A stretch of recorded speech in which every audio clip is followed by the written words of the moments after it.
આગામી દિવસોમાં નવરાત્રી સહિતના તહેવારો આવતા હોય જેને અનુલક્ષીને દાહોદ જિલ્લાના મુખ્ય મથક સહિત એ ડિવિઝન પોલીસ સ્ટેશન ખાતે અને બસ સ્ટેશન પાસે ટ્રાફિક પોલીસ દ્વારા ટ્રાફિક ડ્રાઈવ સહિતની કાર્યવાહી કરવામાં આવી છે। આગામી તહેવારોને ધ્યાનમાં લઈને જિલ્લા પોલીસ વડાની સૂચના મુજબ ટ્રાફિક પોલીસની ટીમ દ્વારા સોમવારે દાહોદ બસ સ્ટેન્ડ પાસે અને ડિવિઝન પોલીસ સ્ટેશનની નજીક સરસ્વતી સર્કલ સહિતના જુદા જુદા વિસ્તારોમાં ટ્રાફિક ડ્રાઈવ હાથ ધરવામાં આવ્યું હતું।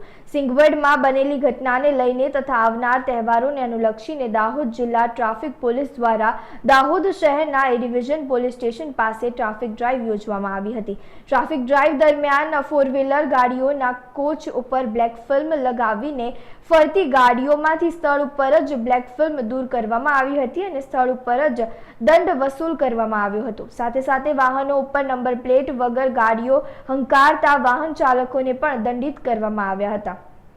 આટલું જ નહીં, ટ્રાફિકથી ધમધમતા માર્ગો પર નડતરરૂપ વાહન ચાલકો, રેકડી ધારકો અને પાથરણાવાળાઓ સામે કાર્યવાહી પણ કરવામાં આવી હતી। તો આ સાથે ટ્રાફિક પોલીસ દ્વારા નગરજનોને ટ્રાફિક જાગૃતિ અંગેની પત્રિકાનું વિતરણ કરી ટ્રાફિક નિયમોનું પાલન કરવા પણ અનુરોધ કરવામાં આવ્યો હતો।